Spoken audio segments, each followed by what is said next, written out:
right. Hey, everybody. Welcome to the EduBeat podcast, where we tune into the rhythm of education. We are your hosts, Mandy Froehlich and Sarah Thomas, and we are Hey. bringing you the freshest beats from the streets of learning and education.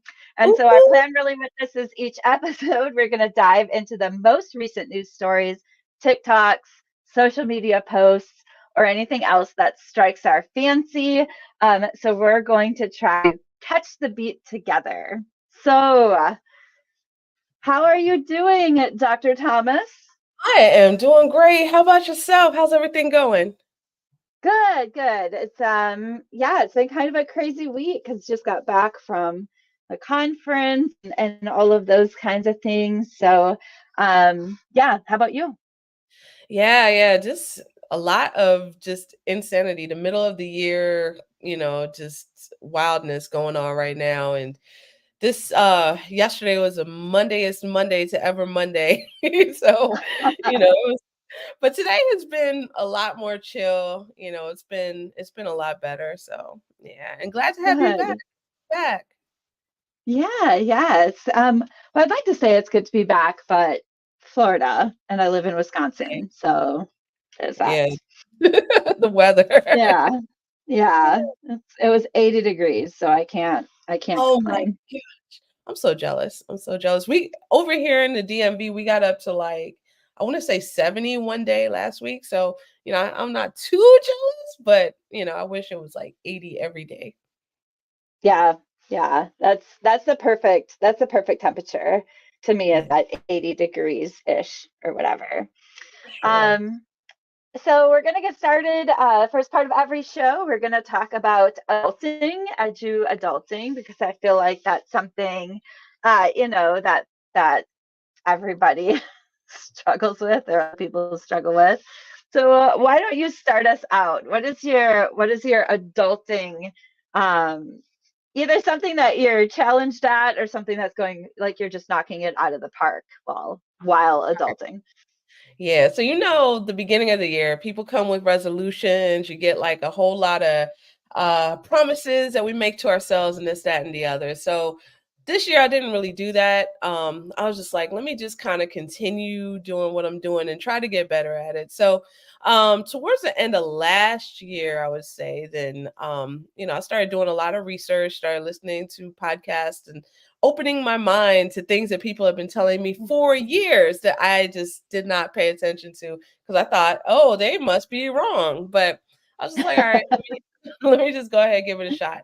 And I remember we've had like some conversations about this as well that have really expanded my thinking. But to kind of tie a nice bow on it, yesterday I was listening to a podcast, and what they were saying, that for women's fitness goals, depending on what your goals are, and this may sound counterintuitive, and it is counterintuitive, but they were saying like eat like a bodybuilder. Eat like you're getting ready to get on the stage and do the rah, all those muscle poses. Like eat like that. So that means more calories, more protein, and that to me, just light bulb went off. Like one other podcast I was listening to said, just plan your day and start with your protein first. Like, and set your protein up, and anything after that, then whatever, I mean, obviously fit within, don't go crazy, but get your protein in first, prioritize that, and then let everything else fall into place. And I've been trying this. I'm just like, man, this is amazing. So, will it work? I mean, preliminary reports say yes, but we'll see what the end goal is. I'll be able to report back in like maybe a month or so, hopefully being all. Yeah, you're gonna be buff. Yeah. I'm gonna Yeah, be like Chili from TLC. That's not I'm just yeah. joking. And Yeah, but what and about 3 months and you'll be in a bikini on this show, like and with all of your bodybuilder this? poses. Yeah, yep. So Yeah, true. but what's Um, yours? that's hilarious. um, Yeah, I think one of the things that I am struggling with a little bit, and it's funny because for you and I, we're in this opposite place with this, just a tad, but uh, I had my last daughter, my youngest daughter, she is she got accepted to a bunch of schools, and she's kind of deciding where she wants to go for college. And she has, I think, kind of decided on the University of Minnesota. That's the one she's leaning towards. And last night she came up, and was really upset and crying because she said she didn't want to leave us for school. And she's a teenager, and she has some of the teenager things, a lot of the teenager angst happening. And so, like, I started tearing up but laughing, and I'm like, oh my gosh, I'm so glad to hear that, because I thought you didn't like us. And she started laughing, and she's like, no, I will miss you. And so we're just kind of, you know, working through that. Like, it's a lot of change in a short period of time. Like, she goes off to school, we become empty nesters. Like, it's a lot of things. So kind of working on that and what that looks like, and trying to remember to slow down and pay more attention to her, because she won't be, living in our house in another year. So that's kind of like the adulting stuff I'm dealing with right now. Oh my gosh, I can't even imagine. Like, that is just, oh man. Yeah, Yeah. and like, you're kind of like on the opposite end of that, because you have baby K, and not, it's not, you're a few years off from that point, but Oh yeah, yeah. She's 18 months. So not 18 years. so close. So we got a while to go. We got a while. Yeah. We're dealing with teething Yeah. and stuff like that. But yeah, but you got the big kids. Yeah. Well, and I feel like teething and teenage angst aren't actually that far away from each other. Right. They sound very, very similar, surprisingly similar. So, For sure. Oh so man. yeah. Um, so again, we have quite the lineup set up for you today. And we're going to start out with our EduBeat news. Now, our EduBeat news is actually a video from a lady named Tia Holloway. She's got a lot of Instagram followers. She's called Talking Tia on Instagram. I highly recommend that you follow her. She's very vocal about some of the things happening in education. And I would say 98% of the time, I think everything she says is amazing. And so I highly, highly recommend her channel. But the video we had picked out for today, I'm just going to play. And so she puts out these reels and shares them out. And so just give me 1 minute here to get that set up. There we go. Let me hop real quick, because I think I speak on behalf of all teachers when I say this. Yes, the cell phone is an issue, but it becomes a bigger issue in the classroom when the person calling, FaceTiming, and texting the phone is the student's parent, okay? Because now you have a child trying to decide, do they pick up the phone for their parent or listen to the teacher making the rules, okay? That's all I'm saying. So you could help us out in the classroom if you could refrain from texting your kid or calling your kid or FaceTiming your kid when you know they're in class. That's all I'm saying. I can dig it. Yeah. Yeah. Um, and it was interesting because I've had a conversation with a few people that we had a post in the EduMatch group a little bit ago that talked about, from Dr. Matt Rhodes, that talked about cell phones in the classroom, and he pulled in some really interesting studies. Like, if you go into the group and you find it, I've searched Dr. Matt Rhodes. I highly recommend reading the post. Mhm. And I thought that it's so interesting how far we've swung with this, because in the beginning, like when my kids were younger, I did get my son a phone when he was in 6th grade, and it was a safety thing for sure, and I felt more Yeah. comfortable knowing that if something were happening, he could contact me, and I still believe, maybe even more so now, that that's really important. But even though I used to be a huge advocate for cell phones in the classroom because, it increased the things students could do educationally on their phones, I'm starting to wonder if they're becoming more of a distraction than they are useful in the classroom. And then to know that parents are FaceTiming their children at school is a whole nother level of that. So what do you think? Yeah, definitely. So the last time I was like in a classroom, like for real, with the exception of when I was kind of helping to cover classes in my district, but in a physical classroom was 2015. So I think that my view, my view, I don't really know. Like I honestly don't know. Like I would need to, do a lot of I would definitely need to familiarize myself with the viewpoints of my colleagues before chiming in on it. I'll say that when I was teaching, then it was a tremendous asset, but again, that was 2015.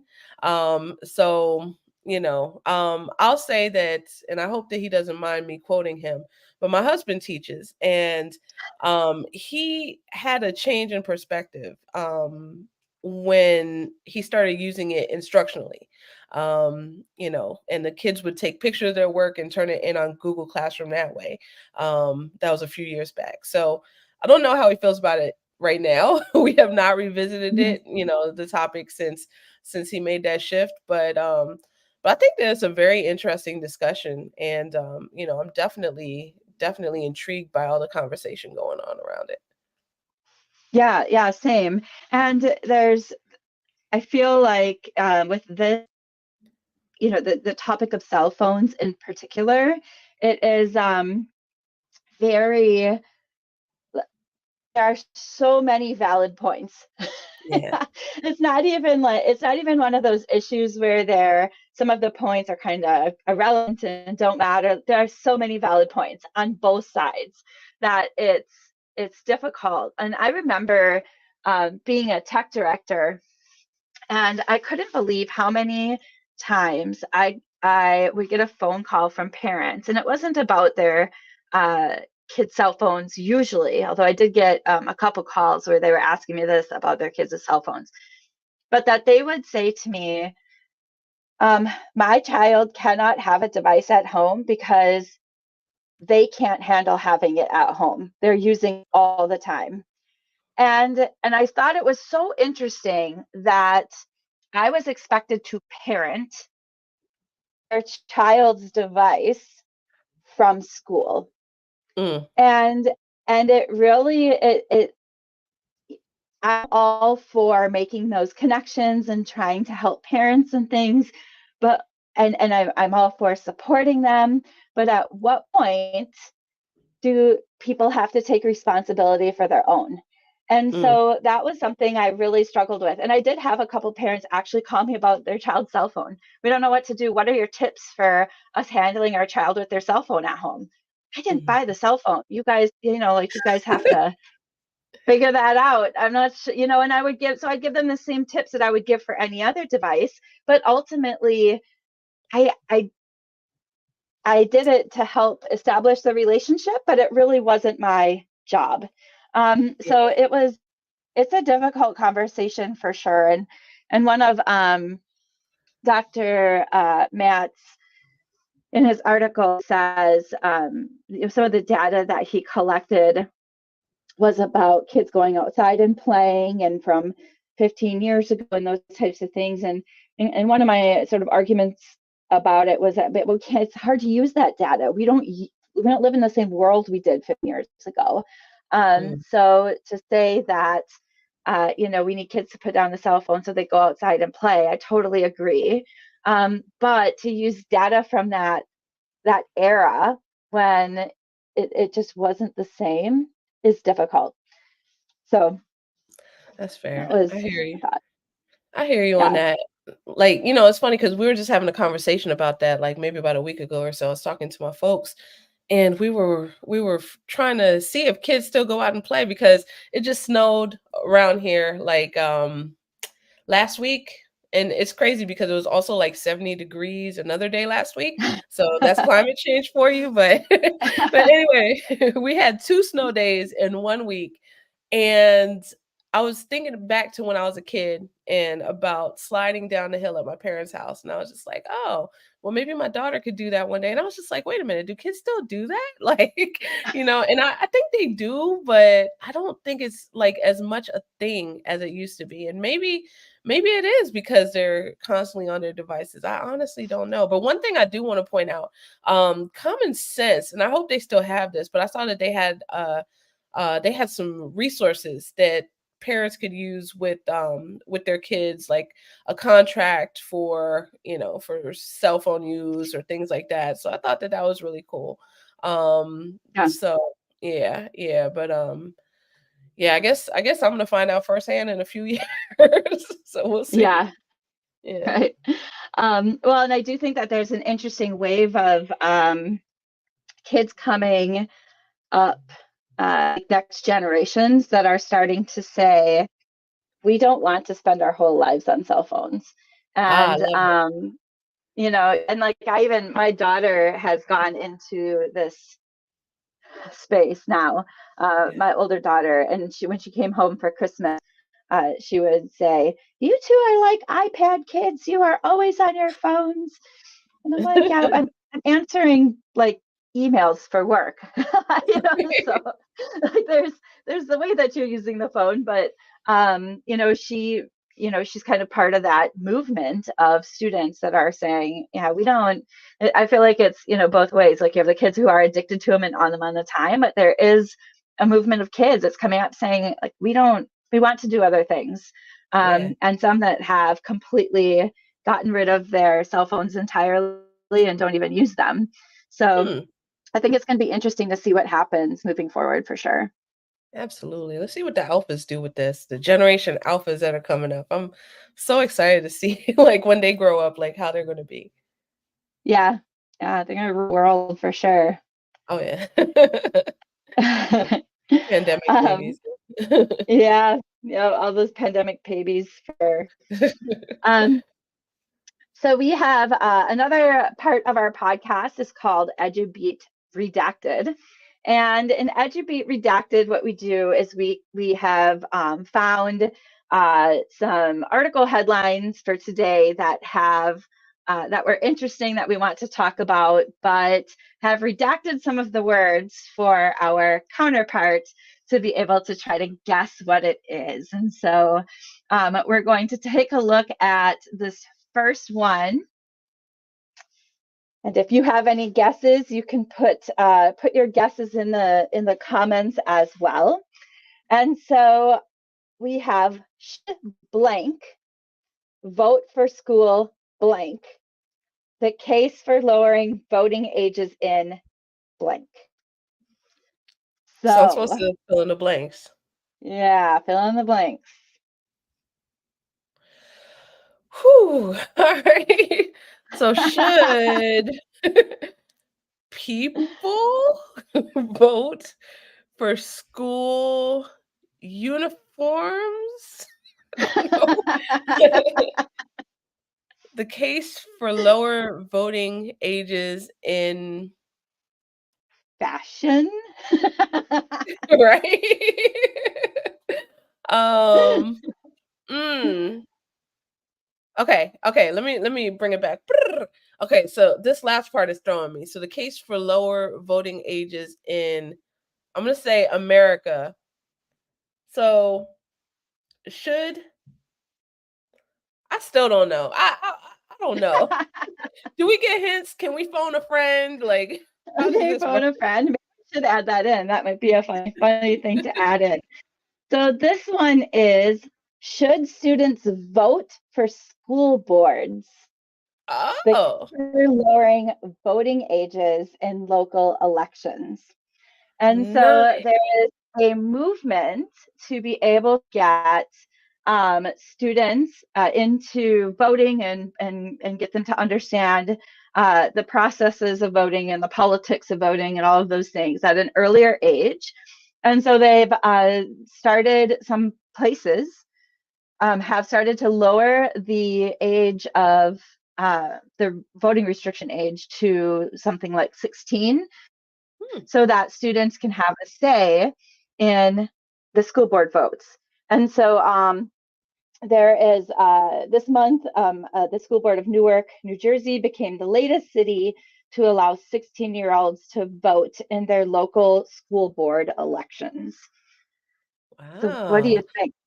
That's pretty dope. Like, I know there's some school boards that have like student members of the board, and I think that Mhm. that's amazing, but this is even better. Like, yeah, let them vote, you know?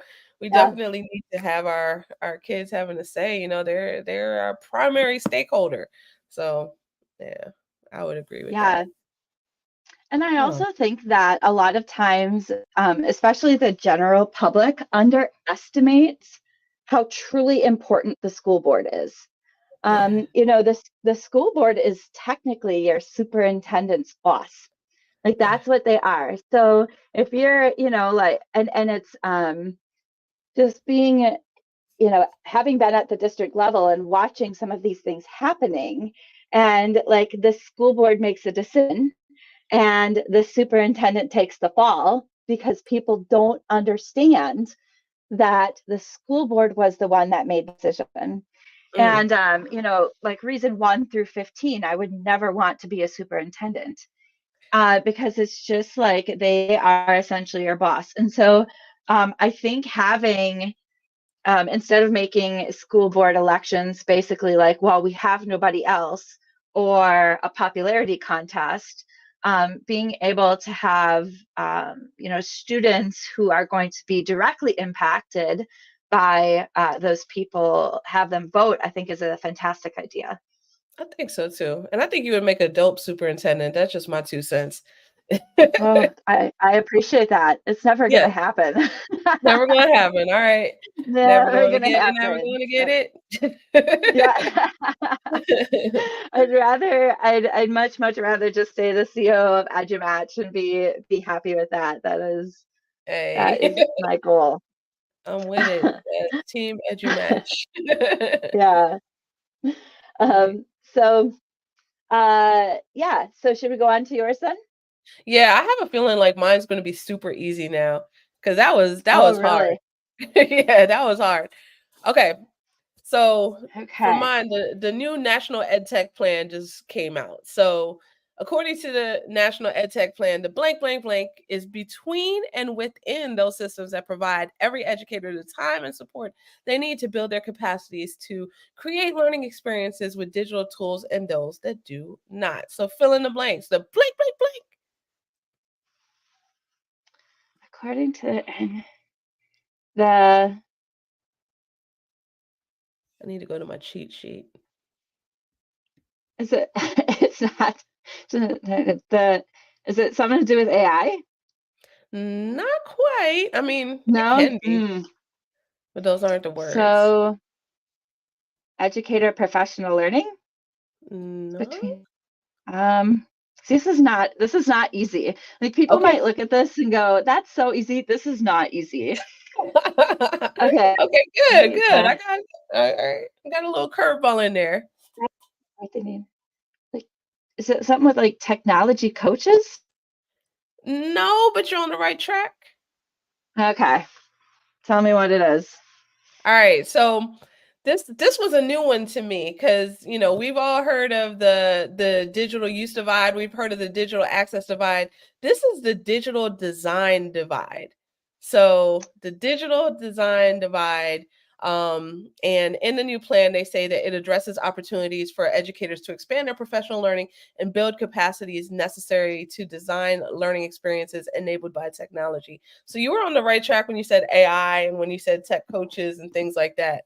Yeah, but the digital design divide. That's really interesting. So that does go back a little bit to what people had been saying during the pandemic with that some of the equity issues weren't necessarily access to equity, but instead the knowledge of the teacher of ed tech tools and how to use them effectively. So that's kind of what that's talking about, right? Absolutely, absolutely. And I have to give a shout out to Dr. Nicole Howard and to Regina Schaefer. So we Mm. did a series with ISTE on digital equity. And one of those big pieces was about us leveling up as educators in order to provide those transformational learning opportunities. So, that's definitely a huge part of it. There's a big difference between, exclusively using technology to put a kid on a prepackaged program. And not to say that those in and of themselves are a bad thing, but if that's all you do, and you don't give the students the chance to create and the chance to explore and the chance to actually do something with it, then that's definitely inequitable, as opposed to students who have access to X, Y, and Z, where they're free to explore and create and get a leg up in life. So yeah. Yeah, absolutely. And I would even go as far as to say, you know, like productivity, like a teacher's understanding, or even a principal's understanding of productivity goals, and how quickly they can get things done Mhm. is also a divide, Yeah. between like people who can sort of level up in their efficiency by learning it really well, and then they get things done quicker to up for more time doing different things other than education and their teaching, more of a work-life balance. There's also a divide there, I would say, because if you can level up in your ed tech knowledge to use it, like even AI for productivity and things, that also Yeah. becomes um, a type of digital divide for the teacher and the Mhm. time that they can provide to their families and things. So Yeah, yeah. absolutely. I agree with you 100%. And when we are, just kind of riffing off of what you just said, when we're working with students and working with AI, then they can teach themselves a lot when it comes to like Chat GPT, et cetera, et cetera. But there's going to be like a huge difference between the students who know how to engineer a prompt well and the students Mm, who don't, you know, yeah. and there'll be that difference also, from the students who don't have that content knowledge and the ones who do, who can, use that prompt engineering and get a much better output. So that's gonna count for a lot, like in the future. It's already counting now, so it's going to be Yeah. increasingly important. Absolutely. And we had this discussion, a little while ago where I was saying, it's going to be where people are like, how is AI going to change education? And I said, I feel like one of the biggest ways that AI is going to change education is it's going to change students needing to get the right answers to students needing to be able to ask the right questions. And we've said Yes. that for a while, but we've never had anything tangible to Yeah. say that's a good, like that, like they weren't getting, how can I say this? They didn't need to get information from the question that they were answering necessarily or asking necessarily, or how they were asking it. Yeah.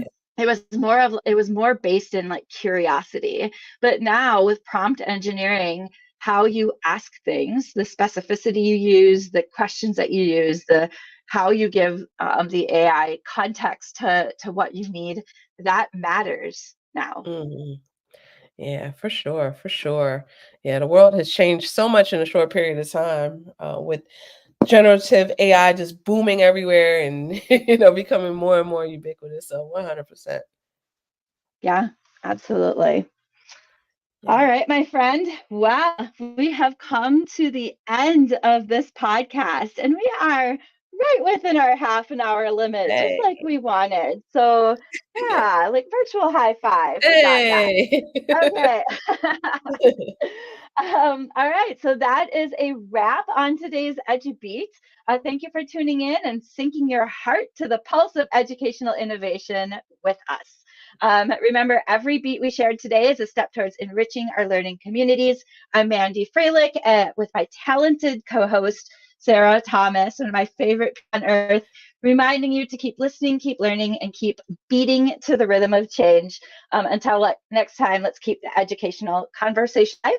If you see an article, a video, a TikTok, any kind of social media post or media that you would like us to talk about, please email them to podcast@edumatchers.org, and we will take a look at that, and perhaps you will be your submission will be featured on the show. So thank you so much, everybody, for stopping by and listening, and we hope that you have an amazing week.